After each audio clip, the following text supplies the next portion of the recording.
I remember I was very emotional receiving that instrument, and then came the final round. I was first. In 1987 I had my personal pipe organ at home, so things became very seriously. Then in 1990 I went to Amsterdam, which for my father actually was a kind of sacrifice. I was a very good student in elementary school and in secondary school as well. And my father always, like every father I think, saw his son as a kind of better version of himself.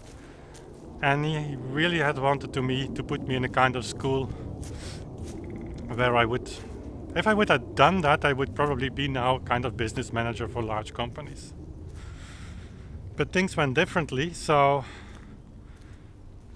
I went to a normal school, so to say, and in 18 years I traveled to Amsterdam, and I still remember that. So to be part of the class of Jacques van Oortmerssen, organ. And I still remember that it was in August 1990.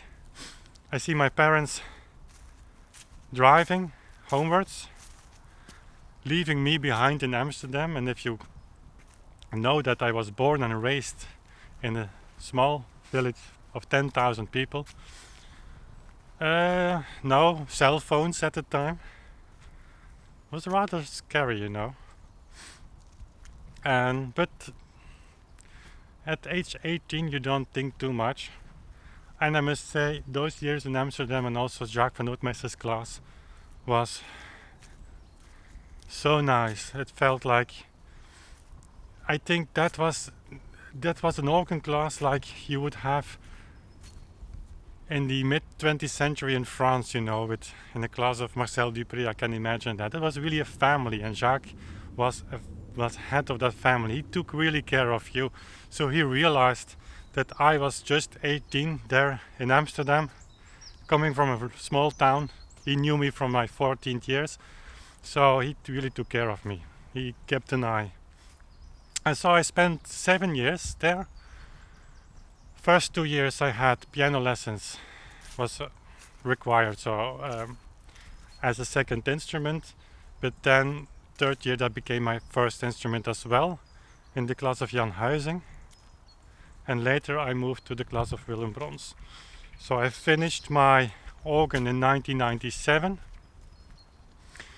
Part of that examination is on YouTube. That's the Big Vierne Symphony. And I ended that with I think 9.5 on 10, so really good figures. And then a year later I finished my piano course. So there I was in 1998, back home.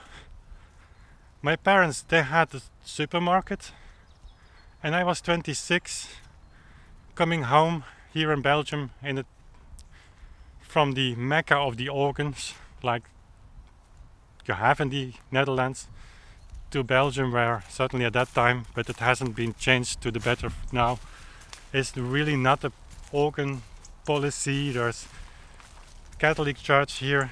In Holland it's more Protestant churches, religion. So here the organ is less significant. We have less big organs. So looking back on that, it was a wrong decision to coming back to Belgium. I should have stayed in Amsterdam and used my contacts there, because I lost the contacts when I was in Belgium back, and then certainly in such a little town. So after having taught some months, which was very difficult to get a job in, and I didn't want to become a teacher at music school. That was really nothing what I wanted to do. I felt rather useless, you know. So at age 26, 25, 26, I one day just entered the store of my parents and I started helping.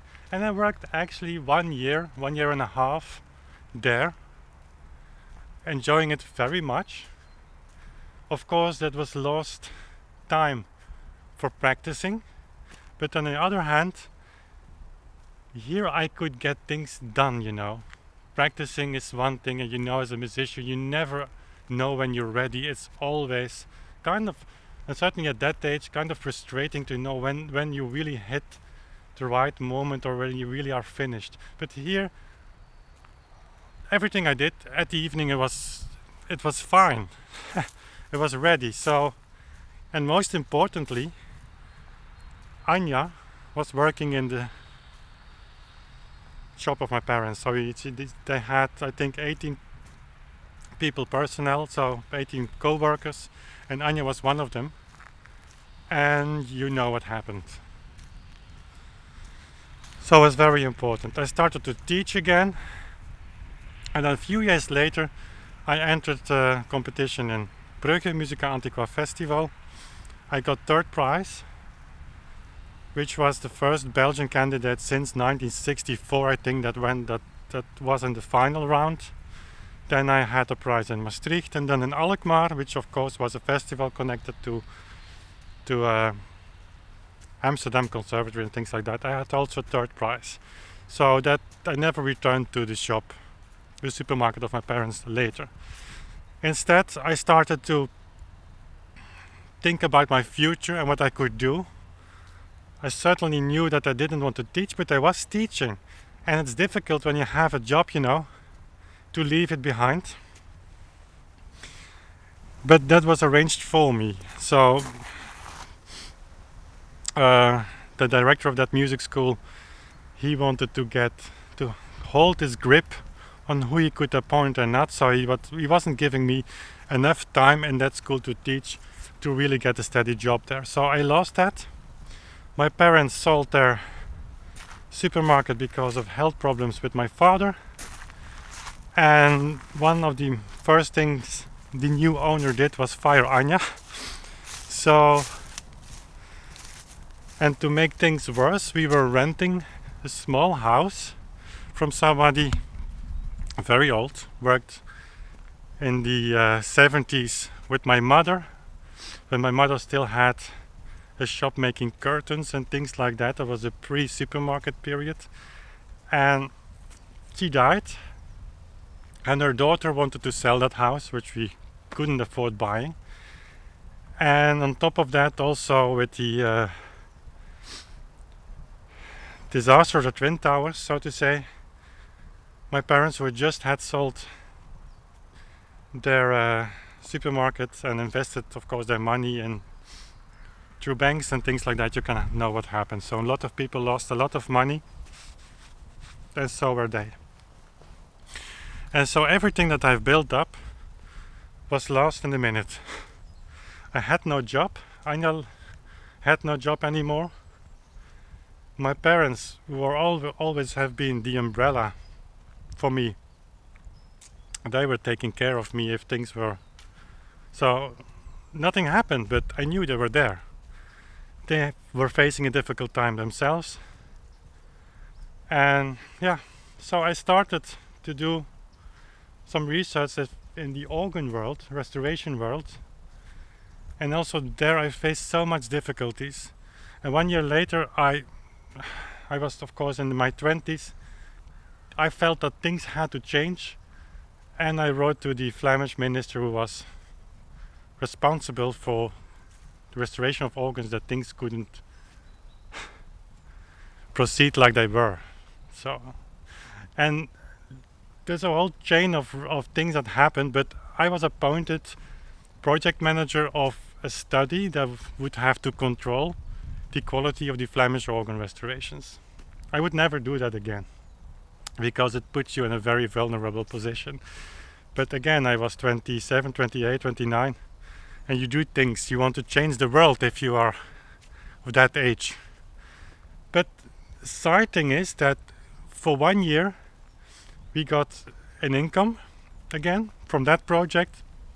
I got to learn a lot of people, and Anja got back to study to become an accountant, what she is now. So we got our lives a little bit back on track. And also when the house where we lived in was sold, we could go to the banks. And since I was then and still am a self-employed person, that income of that year was exactly what we needed to get a loan from the bank to restore the old farm of Anja's parents where we live in currently. So And from that project I entered more organ restoration projects, not too much because it's a very difficult market, and I started to play the piano.